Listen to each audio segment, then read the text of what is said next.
guest, Dominic. Thank you so much for being on the show. How you feeling? How you doing? Thank you for having me first and foremost. Like I say, we keeping it pushing. I feel great to be here. Another chance, like I say, to get things right with our father. I'm here. So I'm just glad to be here. Really much appreciated so we can spread the word. So thank you for having No, me. thank you, thank you, thank you. And first and foremost, my condolences on the loss of your mother. Thank you.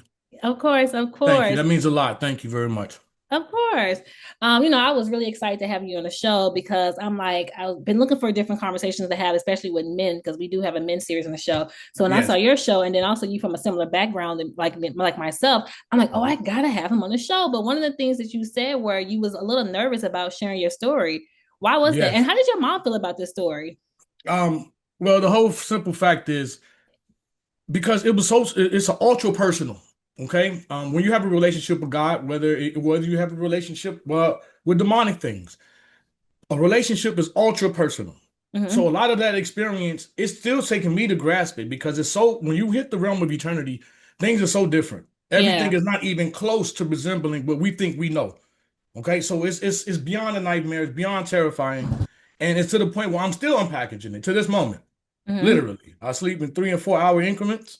I can't barely. It's just is real. So I wasn't too reluctant anyway because a lot of people can't even stand the truth in the first place. That's a A lot of fact. people, yeah, and a lot of people don't have the capacity to even receive the truth on that That's a level fact. because Mm-hmm. either they're gonna laugh at me or don't believe me. But my Yeah. whole purpose is, I'm only here to drop off the package.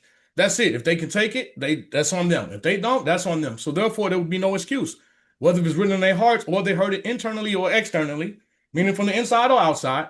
They already been warned, so there would be no excuse for no one. So Yeah. yeah. When you told your mom about it, what did she say about it? Like, did she believe you? Oh, it's no choice. Like, I mean, it's so. I come from a family, very spiritual family. I mean, you have the negative and the positive. But one thing Mm-hmm. about my family, they know about the supernatural, and they are very highly spiritual. I'm not speaking of religion, but just spirituality. Period. On both sides of my family. Mm-hmm. But it's certain details because everyone you probably experienced eternity, you didn't even know it. You probably thought it was just a dream. Probably thought it was a Right. nightmare. But I bet you everyone has a dream that they have had before that they still remember to this day. And they had a dream many, many years ago, but for some reason you remember that dream because most likely that was a message and not a dream. You know what I Mm. mean? And when you sample eternity, you can never look back. And my mom has definitely. So, and just her supporting me regardless. Yeah, I mean, we support our children. I hope everyone does. Don't ever Well, like that's tries not our always the best. case, right? Right, I know. Ghetto families. Some I parents, pray. they could be a lot. Oh, you have no. I get it. Trust me, I get it. I get it. Yeah. But no, definitely have support from not only just my mother, but just my whole community itself and my family itself. Because where I'm from, Chicago is excuse my language. I love it. It's a beautiful city, but it's a hellhole. I mean, it is what it Yeah. is. It is what it is. I'm just saying, people they don't get it. They don't live there. They didn't grow up there. Then they don't get it. So it's not. I'm just not being judgmental. I learned a lot there. I mean, that's why you can't learn things unless you have resistance. In the Yeah. environment I grew up in, we had the wrong superheroes. Put it like that. We had the wrong role models. Mm-hmm. I was looking up to wrong people. I wanted money. That's what it is. When you're growing up in an environment of poverty, you're looking up, you just want to get out of there. You want the money, you want the street credit, you want all of this stuff. So I was looking up to the wrong people since an Right. early age. And that's when it took off because in Chicago, pretty much you have to be connected. Let me put it that way. Right. If you're in a certain neighborhood, you have to Like be you just can't be connected. wrong because I have friends in You, Chicago, so you can't yeah, just be in certain areas and thinking things are sweet. Like you gotta make yeah. sure you know your whereabouts and who to You connect gotta with. exactly. You gotta know the language of that district you in. You gotta know how to dress. You gotta Right. know which teams to wear, what teams not to wear. What You gotta. colors I to mean, wear? yeah. I mean, Yeah. so it's just it's yeah, Chicago. People know, but Yeah. we were looking up to the wrong things, wrong places, and the wrong people. Like literally, that's all that was. And me having a multicultural background, um, have Cubano, West Santiago, much love, Mm-hmm. wow, she. But the fact is, you have half and half. People who believe in Santeria. I don't know if you ever heard of Santeria before. It was actually started in Southwest Africa. Okay, Mm-hmm. and it was when slaves were studying, were worshiping principalities. I'm just going to get straight to the point. They're worshiping demons. It's non-principalities of Santeria. Mm-hmm. Okay, but when the slave trade came and we got put into slavery, it was still practicing voodoo, but they under the guise of Catholics being a Catholic. That's why you have all of these saints, but they were really worshiping the 9 principalities. Right. And then it became Afro-Latino because we're Afro-Latino. So it comes from Africa, but the voodoo still is the voodoo. That's all it is. Right. And you make certain sacrifices and certain things to get certain things from these demons. Whether if you want money, power, relationships, whatever you want, but there's a price to come with it. Right. Period. It's huge price, but people don't get it. They don't get it. And you was exposed to this because, if I'm not mistaken, in one of your interviews, you mentioned how you were a part of a ceremony. Yes, plenty of ceremonies. I couldn't comprehend. It's like when a young child goes to church, they just want to get out of there. They're not paying attention to it. They just like come on now, get out of here. Right. So it was normal for me to go through these rituals, not knowing it was ritual. I thought it was just a family, We're like, no, come on, I just want to get out of here. But a lot of ceremonies where you become a portal, so to speak. A lot of these things, I don't even like to name them, because if people like to mess around, even when you name these certain principalities, they pop up in your life. Demons, they will pop up like this. They will show up. So I don't even play with their names. There's certain music I don't listen to. We're not gonna name it on here, Dominic. No, I don't even. I don't even do that. I know. I'm just playing. We ain't gonna do that on this show. Right. No, I feel you. I'm not. Hey, I'm with you, because there's nothing to play with. These principalities are real. The spirit world is real. Eternity is definitely real. Everything is housed in eternity. But people can't become that.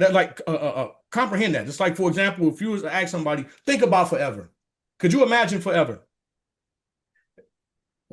There's no way. Ask anybody, could you imagine forever? Right? Right. There's no way. So a lot of us, we have to do piece by piece. That's why it's called the word knowledge. It's 2 words in 1 word. Knowledge. No ledge. Right? If you have a ledge, that means there's a cliff. But in knowledge, there is no ledge. You're just going. It's eternal. So every time you graduate, you're just a freshman on another level. Graduate, you're a freshman on another, but it's always eternal. This journey is forever, And one thing about these principalities and these demons, our enemies, I like to call them, is they don't want us to see that. They want us on loop. They want us to go straight to hell. They don't want you to believe. They want you to believe that hell is not real. It's a fairy tale, or either hell is a party. That's it. Right. Literally. A lot of these atheists speak, and we have good conversations. I don't like to debate people. You have your own belief. You're going to get judged. That's on you. Right. They come with all of this cockiness. It's not funny, but it is. It is. I had this atheist. I'm not going to say his name, but he's a big atheist. He goes around, God is this, not a lot, I don't exist. But he got punched right in the mouth. The first thing he said was, "Oh, God." Wait a minute. I'm sorry. You punched him? No. Hold on. No. I'm telling you, I actually helped him, because he was going to catch more than that. Like, literally, hey. The first thing he screamed out for was God, out of reflex. See? That's the whole point of it, because it shocked me. We were just talking about, he said he don't believe in God, but as soon as he was in trouble, the first thing that comes out of his mouth was God. Right. Now you want to call him a name. Yeah, that's my point. People use our God is not an ATM machine. He's not there just when you want to use him. I ask people all the time, hey, let's come to this Bible study with me. Let's do this. Let's do that. Oh, no, they're so busy. But before they got a court date, guess what they call it? Hey, could you pray with me? Could you write? You know what I'm talking about. Right? Niggas love calling on God in time of need. Yeah, that's my point. Then they go to hospital, of course, all this. Hey, could you pray for me? Now you want it now? But then just say you get out the situation and you get right back to your normal pattern. You forget all about what our Father did for you. Right. You see what I mean? He's like, we're using them. Yeah. Whether it's directly or indirectly. Yeah. So it is just, it's crazy. It's crazy how that works. Was there a particular ceremony that you saw? Because I know you said in your upbringing, you was always searching for God or Christianity. Was there a particular ceremony that you witnessed as a young child that really put the fear in you? Actually, it was backwards. I used to laugh at Christianity, literally, because I thought I was my own God. You've heard of that before, right? Yeah. Everybody's their own God. Everybody, right? Yeah, I was one of those people, because that's what Santeria makes you believe in the first place too. There is a higher source. That's what they call it, especially these New Agers. It's the same thing. Right. New Age, all of the Santeria, same thing. Just a different clothes on, same person. I promise you. So one thing that people don't realize, that I had to start realizing, is that, wait a minute, I used to roast Jesus. Facts. I used to roast people that even believed in him, right? This is when I was on the other side of the fence. This is until I hit eternity. See, that's when I met him, the Lord, literally. Like, I get it now. It makes complete sense. But at first, no, you wouldn't. It was the opposite. Christians to me was a byword. It was funny to me. And just like this thing that's happened with the rapture, this thing that just happened, that makes our jobs harder for those who believe in Yahshua. It's because everybody think we're a joke now that believes in Yahshua. Because all these people believing, instead of reading the scriptures and having a true relationship, believing they was going to disappear. They get rid of their cars, houses, quit their jobs, did everything. Did you hear about that? And that's it was a big, everybody was talking about it. Yeah, exactly. It just amazes me. But also I wanted to speak upon how when I was in a lifestyle, of course, I joined the gang. I'm not going to even give them big ups on which gang I was in. I was in a street organization, let's put it that way. In a street organization. I feel like I know which one you were in, even though I know you're not going to say it. I don't want to give them no. I know, but I feel like people who are really deep and like intellectual and like love God and stuff, they always come from this organization. Yeah, because you know what? People don't get it in the politics of gangs in Chicago. First of all, it all started with religion. It was all based on political, religious movements. Okay, it was never meant to be what it is now, not even close. Right. So in each gang in Chicago, there was literally literature that's based off either the Quran or the Bible. Facts, hands down. So there was always a spiritual element to it. You know what I mean? So that's why it's no surprise when you say that. Usually people from my organization that I used to be in usually tend to be more spiritual because actually, believe it or not, there's a lot of spiritual principles inside the gang unit itself. So that makes sense. That makes complete sense. But growing up in Chicago, you know, I wanted the money. I was, you know, I got pretty good at it. You know, I was abusing the gift that the Father gave me, but I was using it for the dark side. I was very good, organizational skills, everything. I mean, most gang members are project managers. Yeah, I'm talking about you can run for Fortune 500 companies for real. It forces you to, it brings the best out of you, but you use it for darkness though. I know some geniuses out there on the street. I know some real that if they used it for righteousness, they would be nothing to be played with. Especially these infamous drug dealers. I'm like, wow, like making all this money. Yeah. Super smart, but they're killing people. So that's the downside, you know, unfortunately. But, and that's what, you know, I got pretty good, but didn't know during the years, the better you do, you know, you get haters that pile up. You start getting people, they be smiling in your face, but all the time, they want to take your place. All the time. Don't backstab us. Right. And I was so young, though, but I was so young, I was good at what I did. Unfortunately, I was good. Oh, when I joined it, I was 11. I was 11 when I first joined. Oh, wow. I was 11. Yeah, it's facts. I was 11. And, age don't matter at home. It don't work like that. It works, you know, and, you know, like I said, my mom put me through a lot. And I much love to my mom. And she put me through a lot, and I wouldn't be who I am if I wouldn't went through. She put me through hell on earth because she was addicted to drugs. Yeah, literally. I was going to ask you about that. Yeah, she was addicted to crack cocaine. All right, and that's what actually forced me to join the gang because I was sick of people selling to my mom that stuff.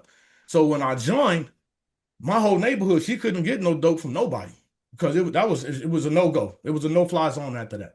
For real, if anybody was caught selling to my mom, they had a problem. Did that push her to sobriety?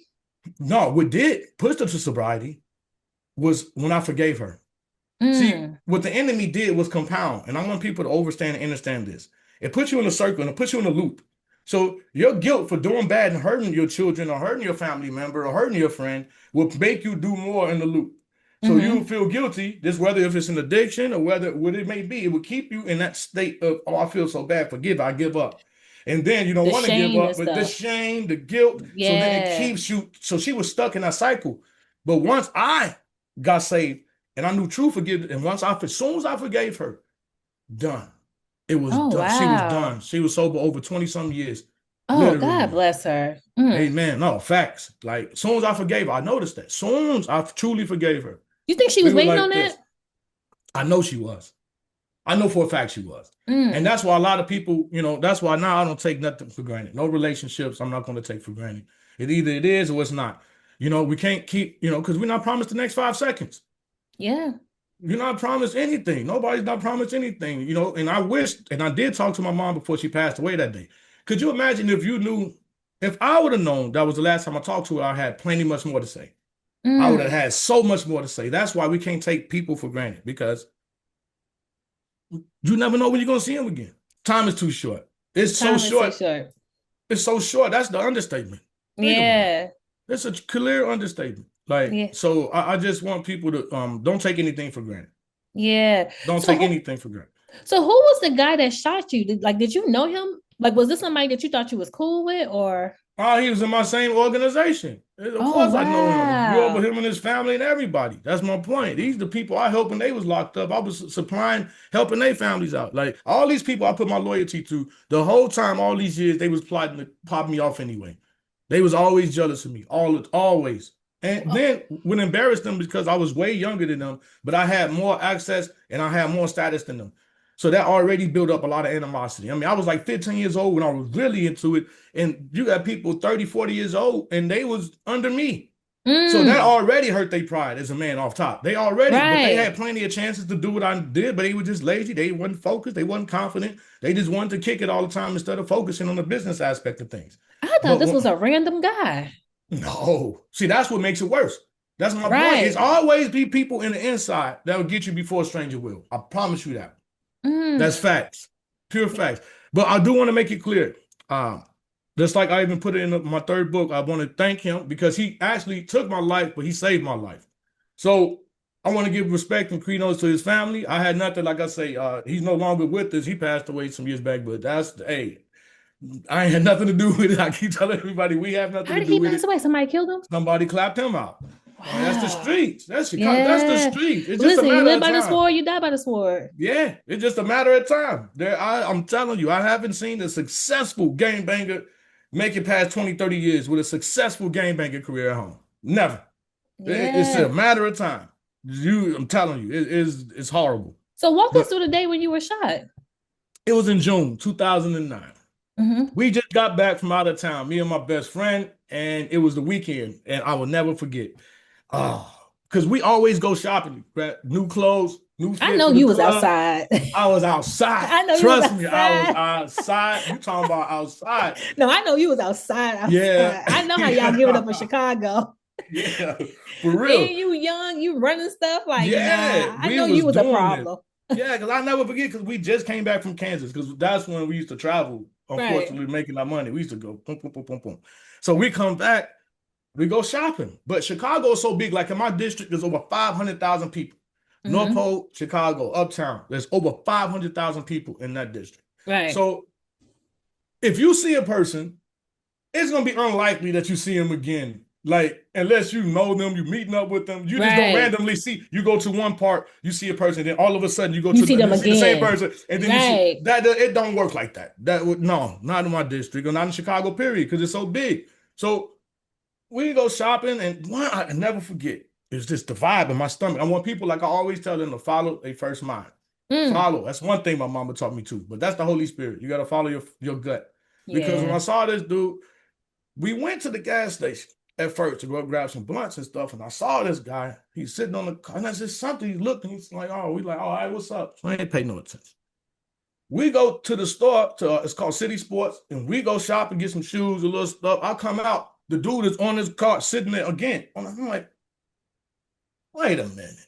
Wait, this dude, there's no way. We can Right. see he just popping up everywhere we at. I saw him three, so I said, And wait. I told my he making his presence known. yeah, especially the second time. I'm like, so I turned to my friend, I'm like, yo, this dude following me, man. He following us. My man's like, yo, because we smoking a lot of weed. We was paranoid. He said, I'm paranoid because I was high. He like, dude, you ain't that important. Ain't nobody drawing off you like that. So I Right. shrugged it off. We laughed a little bit. All right, maybe you're right. Yeah. All right. Well, some hours go past, like I say, and we get dressed and get lit before the club, and everybody happy. We going downstairs. And we come out. My guy's hollering at girls in the lobby before we take off. This guy's in front of the gate, chilling at the gate. I said, all right, they weren't even paying attention to me. I was like, yo, I'm about to go check this guy's temperature because I just got to ask him where he from. Like, do y'all know this guy? Like, Right. anybody know? They Is that like, when you found nah. out y'all was from the same gang? Yeah, hold on, but let me tell you, it's interesting because he is from the same gang, but from a different side of town. So they Mm. commissioned somebody from a different side of town To take to you come out. and, yeah, exactly, literally. So, You know, this is giving a movie right now. no, this is facts. I come out, but telling my guys, they talking to the girls in the lobby, said they paying attention, but they ain't paying attention to me. I'm like, man, I'm going out. I'm gonna go check this guy's temperature to see where he from, whatever, because ain't no way. I keep seeing this guy all day. Right. So I come out. I'm I'm about to listen. He looking at me. He got a cigar in his mouth. He had a roll blunt in his mouth, and he would never forget. He said, "Yo, you got a light." So a lighter. So I'm going in my pocket. As I'm digging in my pocket, I'm like, yeah, I got you. But as soon as I was about to ask him, where are you from? Like, where do I know you from? Like, I'm asking as I'm digging in my pocket. As soon as I looked up, it was a green flash.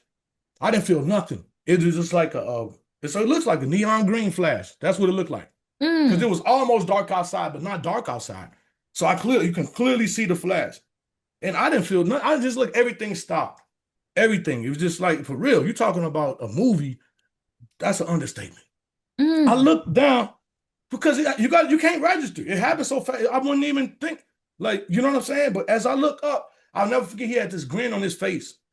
What's that movie? It was this Smile. It's this movie. My son. Oh yes, Smile 2 just came out. Yeah.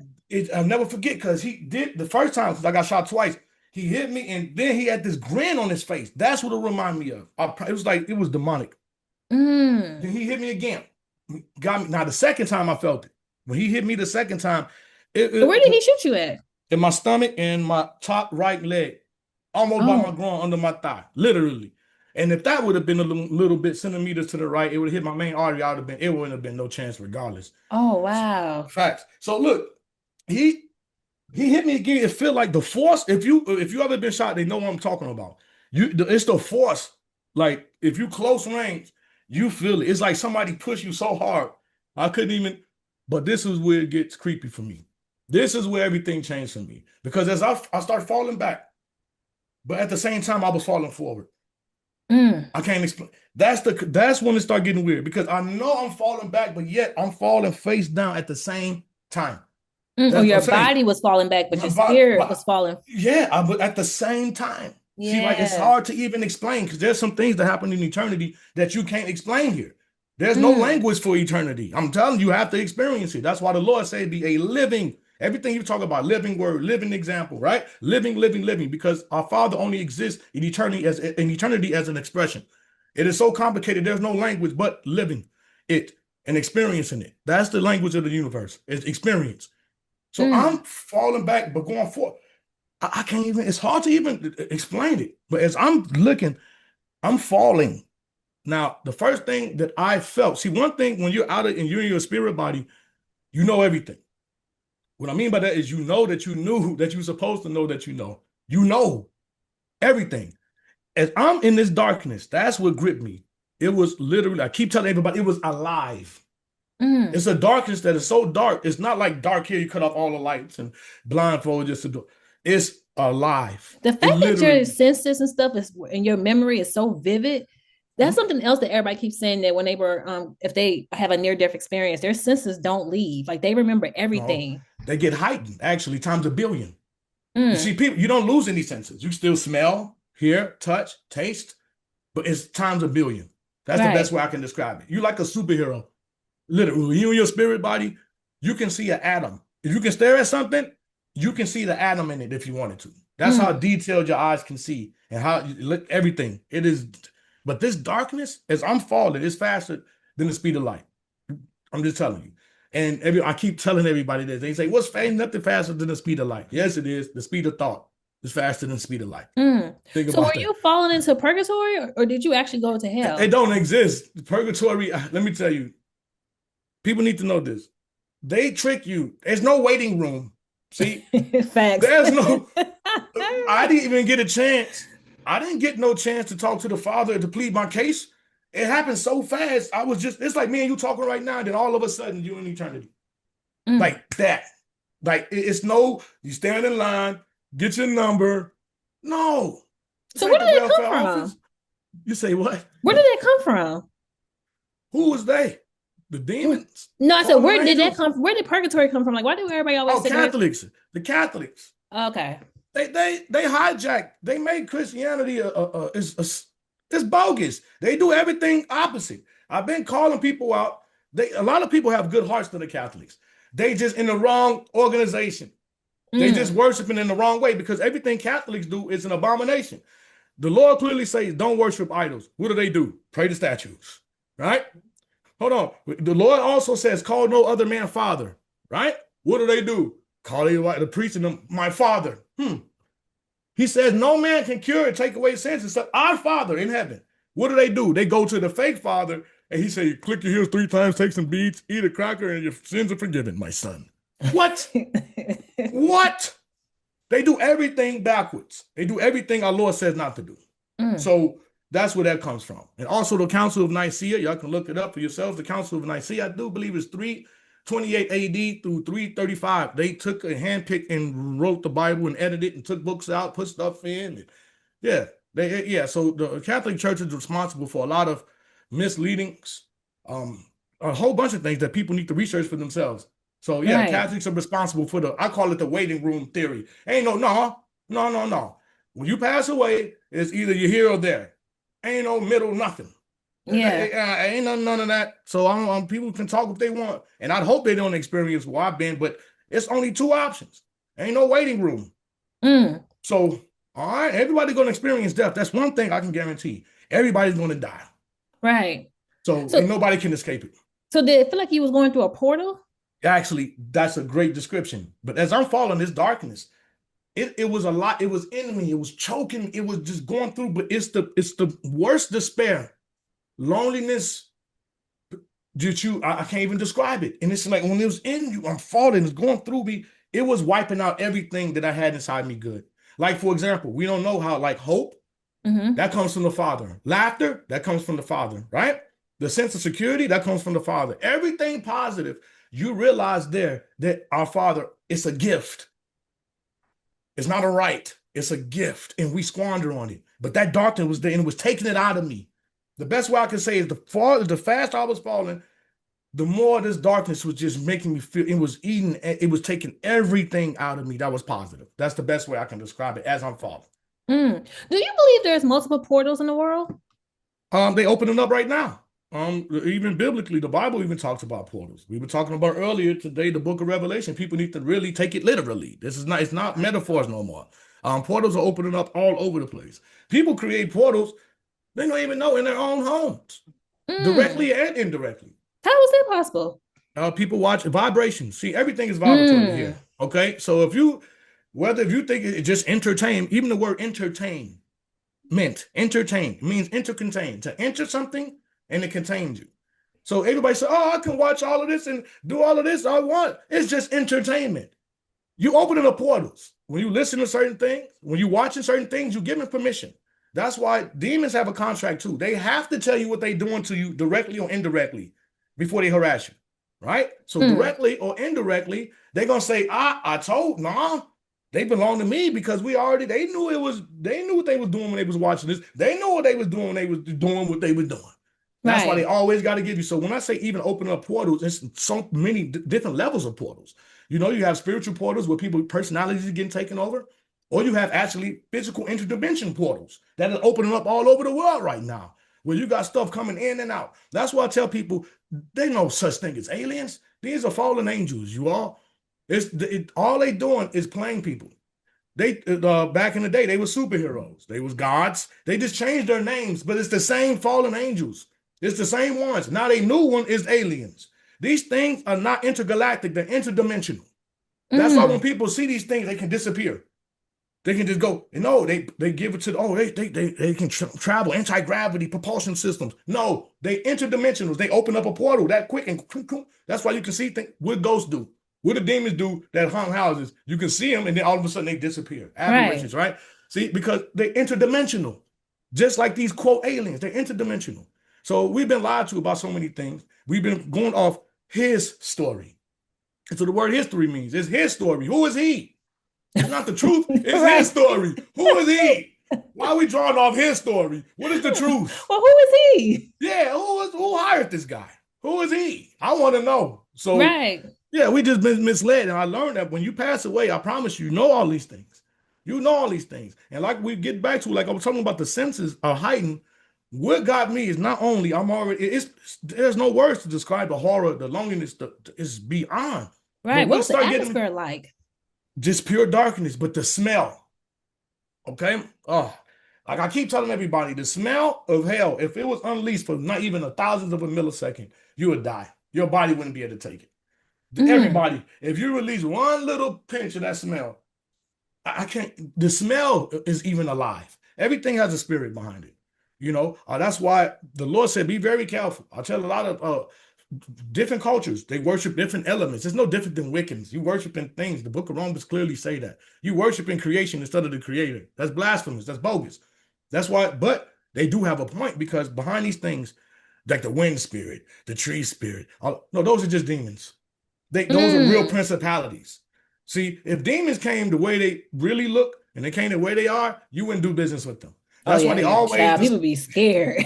Exactly. So that's why what it also says in the scripture, they come as what? Disguise themselves as angels of light. Disguise themselves. Because if you ever see how they really look and really smell, you would not go into any covenant with any kind of spiritual contract with these things. Can you describe what they look like? Whoa. Okay. The best way I can, it looked like a lot of them look like feces. A lot of them are so deformed, literally bodies twisted, so deformed. But one thing, they have a reptilian theme. That's what I noticed in hell. A lot of these things are so big, literally over 20 feet tall, 18 feet tall, 17 feet tall. And then you have some as small as my mouse here, literally. And to me, the smallest ones are the worst ones. They look like little miss. A lot of people call them shadow people. I call them the little guys. And they the worst ones because they the ones who frequent interdimensionally. They get orders and they come up here and they bring havoc. They come to this dimension, they go back to hell, get orders, come back. And if they lose from you, they go get recruits. Some people got 2 demons that harass them. Some people have 16. That is scary. Yeah, everyone. There is no exemptions from it. Everybody, especially, see, one thing that Lucifer does, he tries to be like our Father, because our Father knows the end from the beginning, period. Our Father is now. He's everything, right?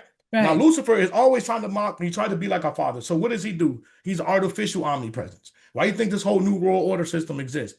It's an artificial omnipresence. You're going to have a whole system where you always monitor, am I correct? Everything that you do is already, that's a fake omnipresence. Right. That's an artificial. And Lucifer runs this whole system. So everything is always a copy. He's always copying. Now, one thing I want people to truly realize is that they call familiar spirits and monitoring spirits. Okay. Can you explain the two with that? Because I feel like those terms have been like, everybody's been using them. Yeah. Okay. A familiar spirit is a spirit that's been passed down for generations. Oh, you ever heard of a family curse before? Generational curse? Yeah. Familiar, that means familiar, is because they know your whole lineage. They've been there for a long time. You know what I mean? They know your ins and outs. They know what you like to eat. They know how much sex you like. They know they do all of this stuff. Right. They're just like reporters. They're familiar with you and your family and your existence. And they always nudge stuff when you can stay in the dark. They just do little stuff behind the scenes. See, one thing about demons, they can't make us do anything, but they can influence us and then blame us for it. Why do you think Lucifer is called the grand and the greatest accuser? Because he'll set you up and then say, this ain't for educational entertainment purposes only. Just imagine if you was to, somebody, you and Lucifer, he comes to you and say, hey, let's rob this bank. Yeah, he help you get away, drive everything. But as soon as y'all rob the bank, he'd be the one to call the police on you. But he helped you do everything.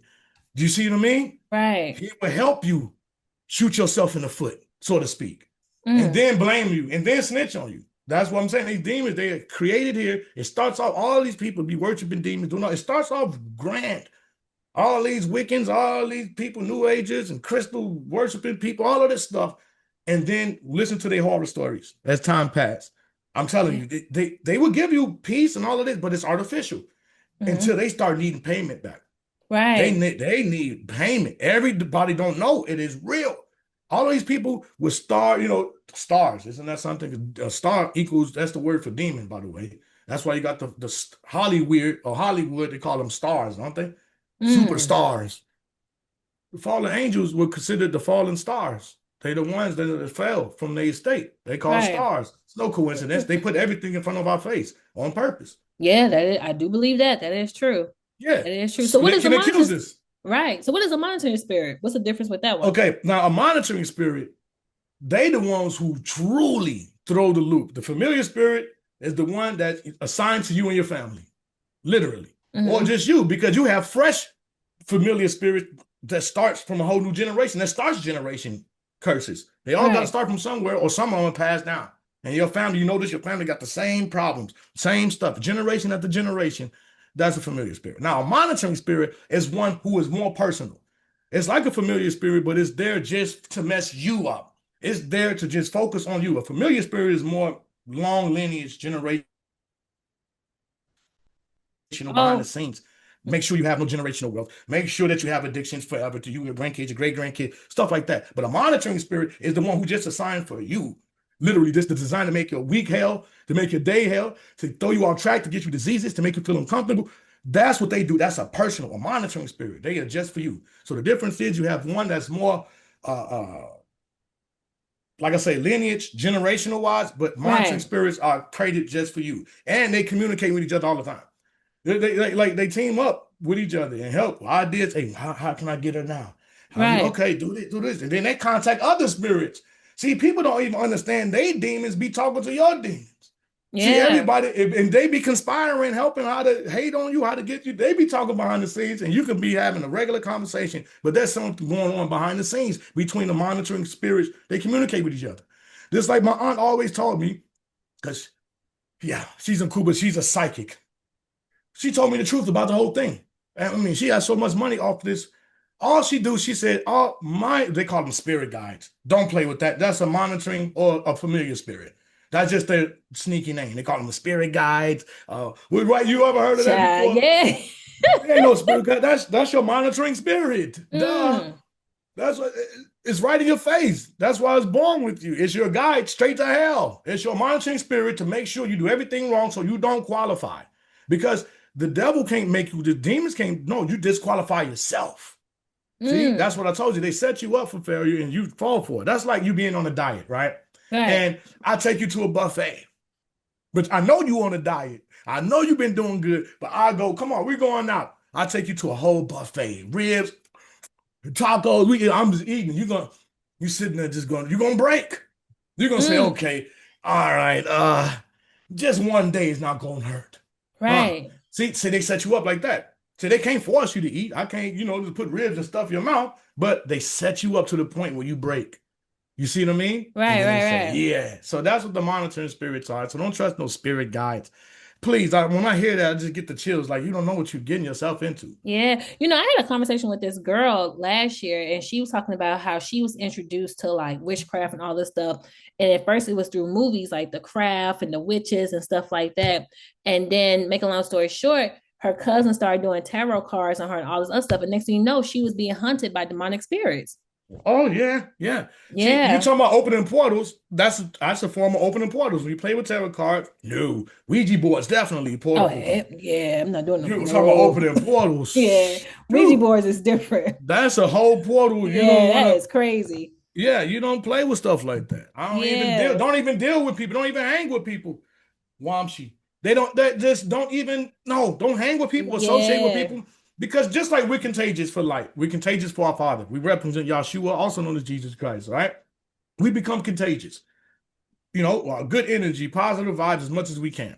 But darkness is also contagious. Yeah. They have a job to become contagious. Have you ever been feeling good, in a good mood, and you go around a certain group of people, you come back drained, irritable? Yeah. You've been robbed spiritually. See, they drained you. They were contagious with their negativity, and it came on you. Yeah, it's like you passing the code. Yeah, no, that's a fact. Yeah. So when you were down there in hell, did the demons notice your presence? Like, how were they interacting with you? See, now in hindsight, it was like, now I know the Lord was with me, because I was supposed to have been through way worse. I was supposed to have went through way, way worse. It was like, now it was like he was showing me, it's like orientation, because a lot of these demons, I did get tortured, but it wasn't like it was supposed to be. It's like the Lord was giving me a spanking. Each department, hell is full of compartments and departments within compartments. Okay, It reminds me of the prison system. You know how you have a certain level of security, you have a certain, maximum, minimum, security, prisons and all of this. But in hell, it's all horrible. Even the most you think is beyond the stretch of imagination. So for example, if you were, I don't know, one of those that mess with children, Let me just put it that way, because you know A everybody just pedophile. put it. Hey, it's your show. Hey, she said it. Hold on. Listen, Hey, we I can say did. it. Call them what they All are, right, pedophile. pedophiles. Okay, Right. they have a whole compartment for them. Right. If you're a rapist, they got a compartment for you. Every tier they have a compartment or department. Okay, I tell everybody this, and this is facts. Everybody sins on a big spectrum, but everybody has their favorite sin that's attached to their personality. Right? Everybody has one that clearly stands out. Right. And the one that clearly stands out in your actions, when you pass away, that's what you automatically send yourself to. So if you had anger issues, you're always violent, tearing people up, clapping at people, doing stuff. When you pass away, guess what compartment you're going to be in? You see what I mean? So it correlates and fits to what type of person and sinning that your personality was attached to. So we sentence ourselves. See, everybody don't realize that. The Lord don't want us to go there. It breaks his heart. Like, it's unbelievable. Okay, like for example, they have a compartment in hell. They were raping this young lady so bad. And it was just, it's stone slabs. Hell is very organized too. I want people to realize. Oh, you mean the demons was raping her? Big, yeah. You can take the worst X-rated porn movie in the universe and it still don't come close to how they. Okay, put it this way. Every hole that you have, even her nostrils, was getting sexually penetrated. Put it that way. Oh, wow. By so little ones, medium, big ones, and you see one thing, you and your spirit body, everybody's so used to the physical. Just say if I get my arm snatched off in hell, it comes right back. And I feel the pain as if it was the first time every time. So it never, people say, oh, I can get used to. No. It's like, just say if you burn your finger, that first thousandth of a second, how it hurt, just imagine that repeat. It always feels like the first time. Did the other people down there, did they recognize you? Or the Great question. See, that's why I hear a lot of people's testimony. That's why I just like, because you be so much into your own, you can be standing right next to a person. You're not thinking about them. Everybody's in their own loop. It's the regret. You have so much regret. The woulda, shoulda, coulda times a trillion. You just keep, because he sends a floodgate of how many times he tried to save you. You keep seeing stuff. I kept seeing the people he sent into my life that I rejected. How many times I should have made it right, but I made it left. It's like you see every detail. I didn't even remember I stole a candy bar when I was 6 years old. I saw it. I remembered it. You're so focused on your own guilt. Right. You're not thinking about nobody. So people talk about, oh, I did this and I saw this, but I was there. I have kind of a hard time a little bit because you're so distracted about worrying about yourself. I'm telling you, and hell is so crowded. Like I said, you can be surrounded by people. Ain't nobody thinking about you. They're going through their own torment and things ravaging them. They ain't thinking about you. I promise you. I could have been standing next to Michael Jackson and didn't even know it. I even wouldn't have cared in the first place. Yo, what do you think about people who say they've been to hell and they be saying how they seen like certain rappers and stuff? Like I said, everybody has their testimony, but like I tell you, and I don't want nobody to experience hell because, said, you got so much stuff happening. Like you don't care about nobody. Possible, right? I promise you, you can be in front of, because that stuff don't count in eternity. They can move around because that don't. No, listen. I hope nobody experienced that dimension, but me personally, I had time to think about nobody. Yeah, it's beyond horrifying. You don't care. How are you gonna have time to be starstruck in hell? Right. Like, it don't make no sense. I'm just saying. Me personally. Like, how you got time to recognize that person? This rapper, like, that is so crazy. You got these little demons, big giants all around you, ripping your face off, people getting burned, raped, screaming. Listen, you ain't thinking about. Yo, being starstruck in hell is crazy. Yeah, I like, come on. Like, but wasn't that part when you see like a claw like grab you and threw you across the? Yeah, that's when I first fell through the portal, and I fell, and that's when I hit, and it felt like I told you. See, one thing about your spirit body. See, here we have a nervous system, right? Just say if I pinched your hand, you'll feel it in your hand. Somebody smacked you in the face, you're gonna feel that tingle. I don't know, but when I was growing up, Grandma and Ma had to smack me in the face. You remember, get the little tingles, right? But in your spirit body, if you was to get smacked in your face, you feel it instantly from your head to your toe all at the same time. It's not proportion. You don't have a nervous system. Your whole body is the system. So everything, you can poke your finger, you can feel it in your feet. You feel it everywhere at the same time. It's hard to explain. So when I hit the ground, it felt like every bone in my body broke at the same time. Mm. That's the best way. And that's still an understatement. But Mm. all of a sudden I heard it like, and then the whole thing was illuminated. I've seen nothing but thousands, but these perfect pits lined up. Oh, I'm talking about for miles. But pits, and inside these pits were people. In each pit, screaming, burning. Like, and then what terrified me was, first of all, I couldn't move. It's like, okay, I'm not making fun of anybody, BMI, body mass index, right? Is that what, right? Yeah. And, right? But it's like I had a suit on that weighed like 1,000 pounds. No, it felt like I had a fat suit on, literally. Like, you feel like you weigh 1,000 pounds. It's like you were stuck. Yeah, because I wanted to just, I couldn't even, my eyes, what I was seeing around the pits were these big, giant lizard-looking things, reptile things, and they had these sticks, and they was poking everybody back. They was trying to come out, and they was making fun of them. They was letting them come out a little bit, right? And they crawl out, and they call another one over, and they look, and they just, they were torturing, and they were laughing. Now, one thing that struck me, now I'm getting scared and scared. Keep growing. That's one thing about hell. Your fear never can cap. It's never going to stop. It keeps elevating. It keeps elevating. It keeps elevating. Just when you think you're at your scariest, something else happening. It's beyond fear, beyond terror. Because these things, when they were talking, they got their own language. It was hurting my body just to hear them talk. Literally. That's why we have curse words. It comes straight from hell itself. It has energy behind it. Literally. Like, straight up. So that's why I'm trying my best to make sure I'm trying my best not to use curse words, because it comes from demons, demonic talk. And when he was laughing, it hurts your spirit body. You can feel it. It feel like you ever seen that the magicians, they have the bed of nails, especially they do in India, and they lay on it. Right. They can lay on the bed. So just imagine you laying on the bed of nails and somebody just push your body down. Right. That's how I felt when I heard them talk, when they be talking to each other. It hurts your body. Yeah. So as I'm feeling the vibration, boom, coming behind me, but I can't turn around. I cannot move. But it's something so big that I can feel.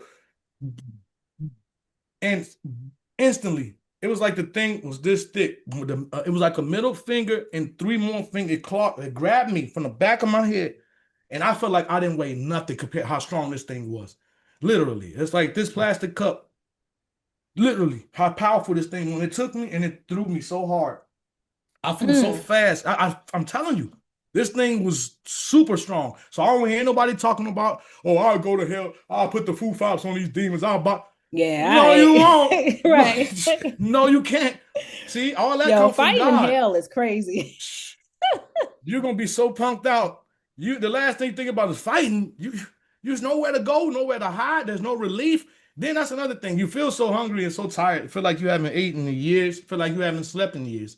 It's an exhaustion that's beyond explanation. Like, it's hard to me. So you're so weak. You can't fight nothing in hell. Right. There's no way. All the stuff we take for granted, like I said before, strength, muscles, everything, that comes from God. And one thing I realized, that darkness took all of that, everything that belonged to God out of me before I got there. That's what that darkness was. It's like a filter. God doesn't exist there, not even an iota of him. Like, so that darkness is there to pretty much give me that back, give me that back. Give me that back. Right. Give me that back. For real. Did it feel like you was down there forever? For like a long time? Yeah, time doesn't exist. I'm glad. That's a great question, because you can be there for 5 seconds and feel like you're there for 5 months. See, time doesn't exist. Time is only a construct here in this reality. So we can measure things, organize things. Time really doesn't exist. Because let's say, for example, if I would just say, hey, I want to talk to you next week at the same time at 7 o'clock. Right? So now when we link up next week at 7 o'clock, wouldn't it still be now? It's always now. Right. 5 minutes from now, right? 30 seconds from now. Everything is still now. And that's what eternity exists. It's not the past and it's not the future. It's just, it is. It's now. Everything is now. So when you go there, there's no clock, there's no nothing. That's another biggest regret, that that you're never coming out of there. Right. So many people are that's like you being locked up and sentenced to life in prison, without the possibility of parole. It's like you ain't going nowhere. You know, this is your existence for existence. It's beyond time. And that tears you up more than the pain that you feel, all that, the regret. Once that regret start kicking in. Yeah. When you realize this is it. For there's nothing like, yeah. So I want. Go ahead. I was gonna say you was clinically pronounced dead for 3 minutes and 47 seconds. Yes. That is crazy. Actually, technically, it was longer than that. But the only reason when we came up with that number was because the nurse, she jokingly said, because my auntie asked, like, yo, how long? Well, she said, I don't know, 3 minutes and 47. It was more like 6 minutes. But she got that, so we coined that. And to this day, my auntie taught, yeah, because she said, I don't know, 3 minutes, 47 seconds. And I'm like, oh, this ain't funny. Like, right. No, like, girl, how long? This ain't funny. Right. She was a good nurse, so much love to her. She did what she could. She was very nice. But yeah, she was just jokingly like, ah. But technically on the record, it was more like 6 minutes. So wow. Yeah. So what did this experience? It felt like years. Right. The way you describing it and everything being so detailed, like it don't feel like it was no 6 minutes. No, that's my point. When everybody touch eternity, time don't exist. I promise you. It don't exist at all. It really don't. And that's why, okay, well, I can use the medical science is just catching up to what the Bible's talking about anyway. Like, for example, when you dream, technically you only dream for like 8 seconds if you want to clock the time, but don't you in your dream feel like you can dream out a whole day? But then technically you only dream for seconds. So that shows you time don't exist. See that the discrepancy in that? See what I mean? And that's how eternity is compared to our existence. Well, that's why I always say I don't feel like time is real. It's just no way. Yeah. It's not. It's really even not. Last night I went to bed, I laid down and I woke up and I'm like, yo, I have a feeling it's already 2 o'clock. And literally it was 2 something. I'm like, wow. Yeah. That's deep. Because yesterday, time just went. I don't know where it went. Yeah. I really don't know where it went. I'm just like, I'm puzzled. I'm blown away. Like, and tomorrow is October. I'm just like, what? The year just started. Yeah. The year just started. It felt like it just started, and we already October, Like, I really don't think time is real. Even like, because I live in New York and sometimes I go by to like the busiest train stations and I just people watch and you can just see everything moving so fast. Yeah. I love New York. Much love New York. Let's go. Yeah. All the way to New York City, all the way to Buffalo. Let's go. Yeah, especially Queens. That's my heart. Queens right get there the money. Let's go. But no, it just remind me that they even said it. Scientists came on, I think it was a couple of weeks ago. Everybody look it up for themselves. I don't like people to believe me. They can research for themselves. They said time is speeding up. They even said it. They said there's you can feel it. Yeah, they are thinking about adding another month to stretch out because time for the start. Yeah, think about that. they thinking. You can look it up. Facts. They are thinking about. So if you can change time, I always thought about this daylight savings time, all of this stuff. How you gonna stop an hour, right? Or put an hour back and then put an hour back again? That show you how artificial time is. You can't stop time. Yeah. Real existence here in this matrix. You can't stop it. It moves with or without you. Right? You can sit there. You can't pause getting old. You can't say, hold on. Like a video game. Let me press start and pause. Let me take a break from aging. Right. No, you're still getting pushed. It's moving with or without you. Yeah, you see what I mean? That's a fact. So how you going to take something that moves consistently to stop it, put it back, and then put it? No. So time is an artificial construct just for us to use measurement to organize things. But in eternity, it don't exist, and that makes you even go crazier. People was in there so long. I mean, every race, every culture, every dimension, it's so ancient. Hell is so ancient. You can feel the ancientness of hell. Like, it's ancient. Like, that place has been there forever. It was there before. Like, was it red? Like, what was the colors? First of all, they have so many different colors in eternity that you can only kind of cross-reference because there's some colors that exist that they're not here in this dimension. Clearly, they don't. I'm telling you, it is so different. Like, the closest I can say is a lot of black red. I don't know how to. And then that's another thing in eternity. You can hear colors too. Everything was like, okay, for example, on a hot summer day, you see the heat wave, the invisible heat wave. Yeah. That's how colors look and sound in eternity. That's how they give off a sound, each color. Or like if you barbecue on the grill and you see the the flames or something. Yes. Yeah.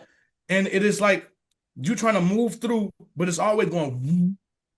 It's just but it's like you can't moving through. It's just hard to describe. It is horrible. That's why they say there's no peace, there's no rest, there's no sleep. You can't even take a nap if you wanted to in that place. It's horrible. Do you be having nightmares about this still? She said, do I have nightmares? Yeah, you have no idea. Sometimes I do wake up. I do. Like I told you I sleep in 3 to 4 hour increments sometimes, and sometimes I'm starting to see stuff that I didn't even remember. It's like he's sectioning off my experience based off my spiritual maturity. So I won't get overwhelmed, because it is, and it's horrible. It is horrible. But the more I get, the more mature, the more he's releasing to me. You know what I mean? So it's bad. Yeah. So yeah, my sleeping is not good at all. It's good. And quit making fun of me. I'm talking to my wife. Hey, wifey. She said, hey. She says. But yeah, like for real. Yeah, it's bad. It's bad. And sometimes I'll be so tired I don't want to go back to sleep. I just stay up. Like, forget it. I don't even want to. Yeah. Like, nah, I'm good. So how did you get back in your body? Oh, okay. Now the thing is, the Lord, I never saw his face. All he did was touch my back. And when I tell people that he has more power than anything, like, but it's an authoritative love. Like, they painted him to be some kind of coward, like some soft hippie. No, he is. It's no joke. So as I'm looking, I'm standing on the cliff, and there's other people. That's how it makes sense. Because nobody has no conversations. But these people that was going to this castle thing, that's the best way I can describe it. They looked up, because standing behind us, they had to have seen the Lord. Because nobody talked to each other, but they was telling us, we were allowed to hear, they was telling us to go back. Don't come here. People were screaming. They was just like a stern warning. They didn't want, right? So as I look, and I thought I was terrified, beyond terrified. I told you, it kept growing. Your fear keeps growing. And I just said, I just couldn't fathom. I'm just saying, geez. I couldn't even say his name. I never even worshiped him before. I used to roast him. You know what I'm saying? But as soon as I just felt touch on my back. I felt like I was the only thing that existed. Like, I felt like nothing else exists but me and him. It's like he makes you feel like, I'm telling you, it's like nothing else exists but me and him. The love, the safety, the peace, it's hard to even explain it. All I know is I want to go back. I just want to be with him, period. And everybody going to feel the same once you meet him. Everybody. There's no hands down. I promise you. There's no ifs, ands, or buts about it.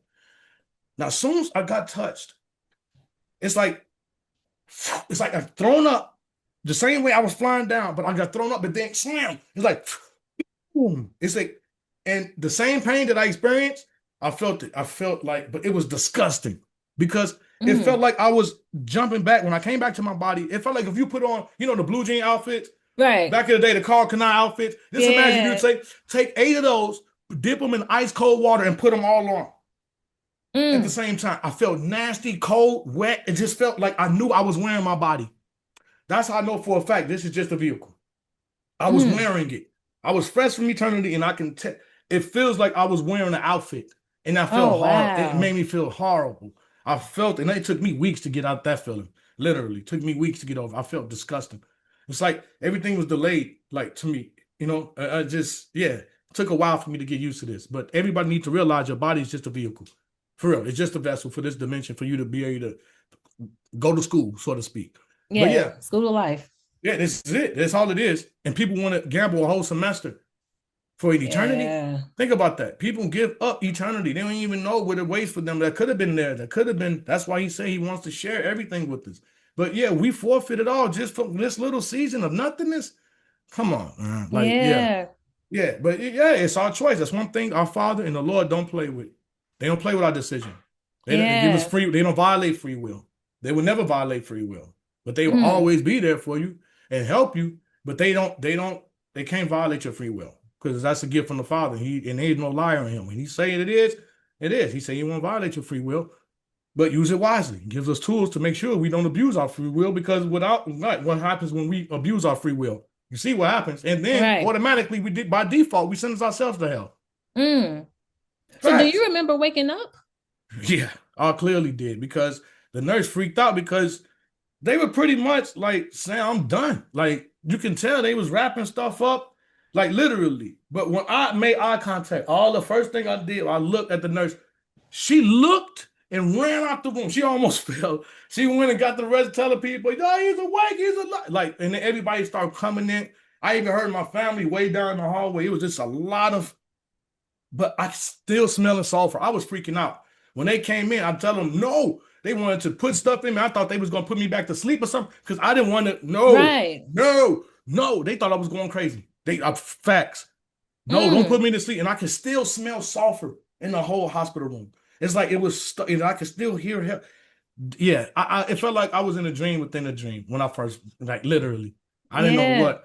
It took me forever. Like I say, even to this day, you know, I still got, it's just weird. I feel like it's still hard for you to adjust after life. After this experience. It is. It's very hard. It's still hard to this moment. But what keeps me coping is I have to stay focused on him. Do you see what I mean? And have good people around me. I got a crazy wife that loves me. She helps me a lot. She know I like her. We roast each other. She got my back. For real. She's my best friend, though. For real. Straight up. Come on, wifey. So, that's what I'm talking about. What the scripture say? When a man finds a wife, he finds a good thing. Yep. Okay. Yeah, so how did this journey lead you into ministry? Well, great question. Another great question. I didn't get my overall with you. I did my research. See, I never planned this. I never even thought in a million years I'd be talking about the Lord. I couldn't have seen this coming. You see what I mean?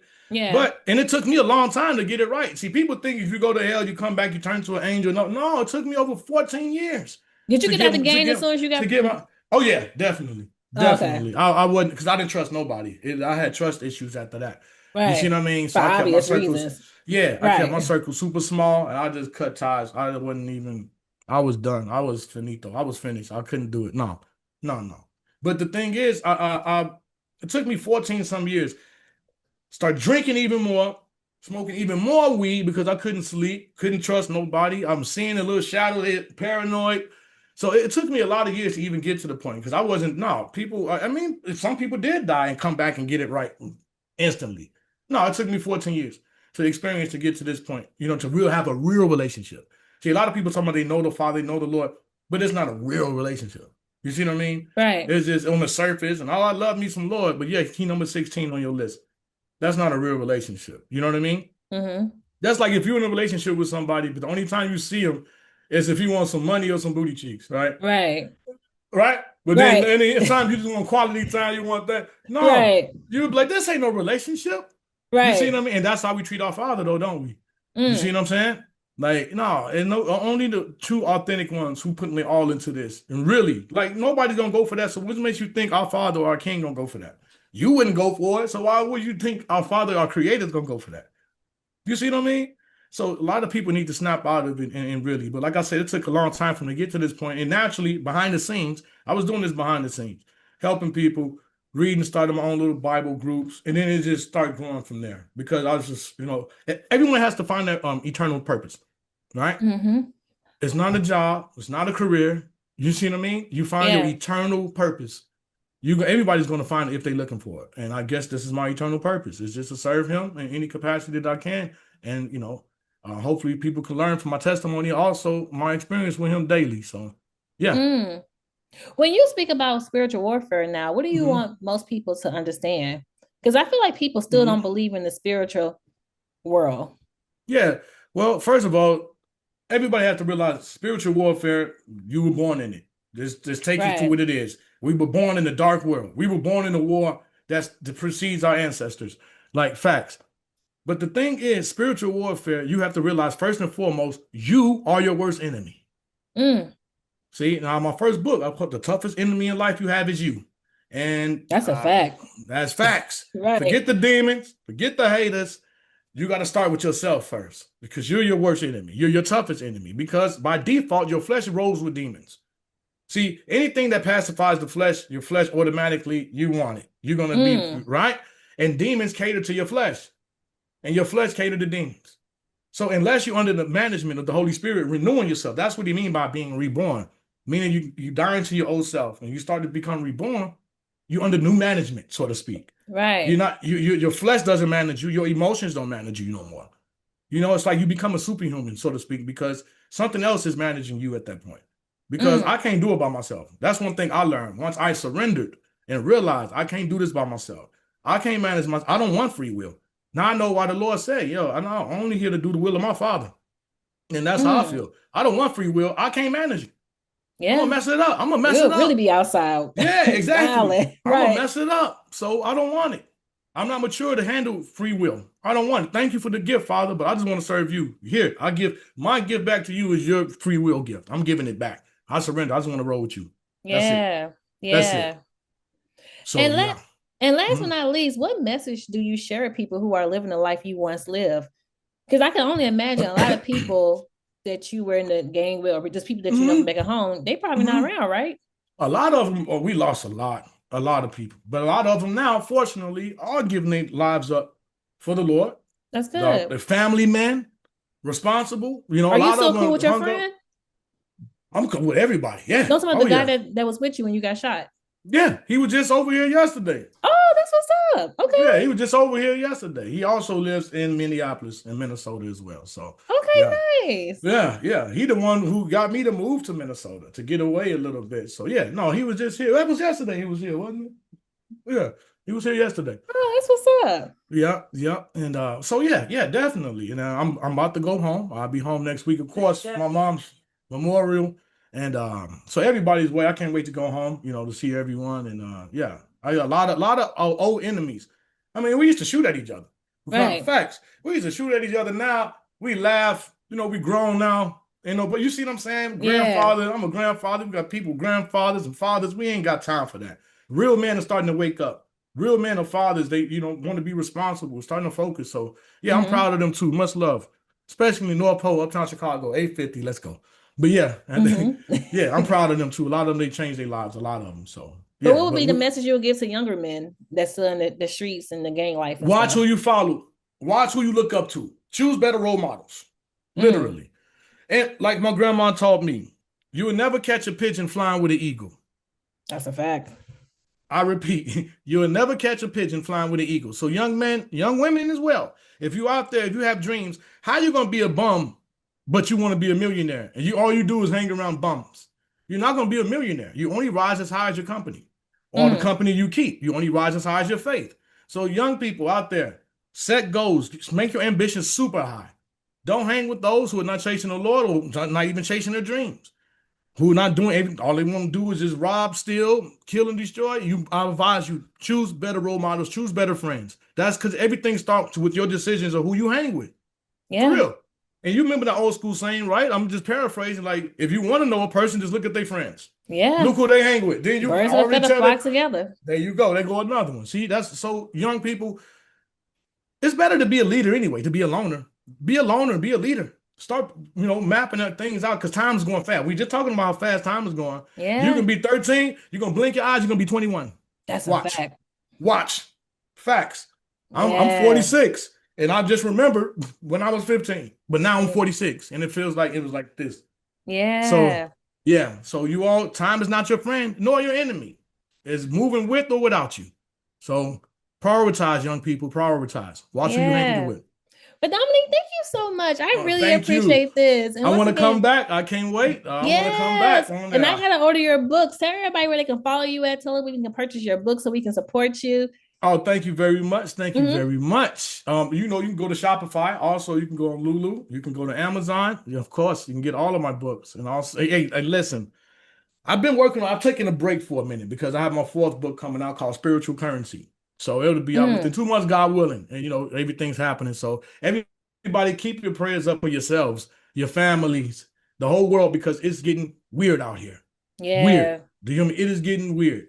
Also, you can go to blessedtobechosen.com. That's the website also if you want to order the book. But yeah, I really appreciate this. I can't wait to come back on. Yeah, everybody should support our show, everybody. Yeah, definitely. She's doing big things. So okay. Let's go. Yes, I'm definitely gonna hit you back up when this book come out in 2 months. So yes. We're gonna definitely make it happen. But I appreciate you for coming on the show, and I really appreciate you for making time for me, especially doing this moment with your mom passing. So I really, really Thank you. appreciate it. Yeah, She don't thank want me to you. stop. Thank you. She wouldn't want me to stop anyway. So Yes. And to the listeners, if you have any questions, comments, or concerns, please make sure to email me at hello@thephgpodcast.com. And until next time, everyone, later. You ain't gonna say bye? oh, Wamsi. You all thought you was gonna keep talking. Much love and blessings, you all. Wamsi. Have a blessed and productive night, day. Whenever you're watching this, where you watching it from, keep your heads up in these dark times. What does Wamsi. Wamshi mean? What that mean? Oh, well, that's a language I created. It took me 19 years to create. Wamsi is a language. It's called 𝐸𝐿𝐵𝐿𝐵. That's what we speak around here. So Wamsi means it's a state of agreement, right? Mm-hmm. So it's like one atonement. So if I say Wamsi, that means we're on the same page. It sounds like love. So Wamsi. All right, So it's Wamshi, agreement. y'all. Also, yeah, Wamsi. Let's go. So that's what we speak around here, 𝐸𝐿𝐵𝐿𝐵. Yeah, Okay, definitely. cool. Well, Wamshi, everyone. Wamsi. All right. God bless you and thank you.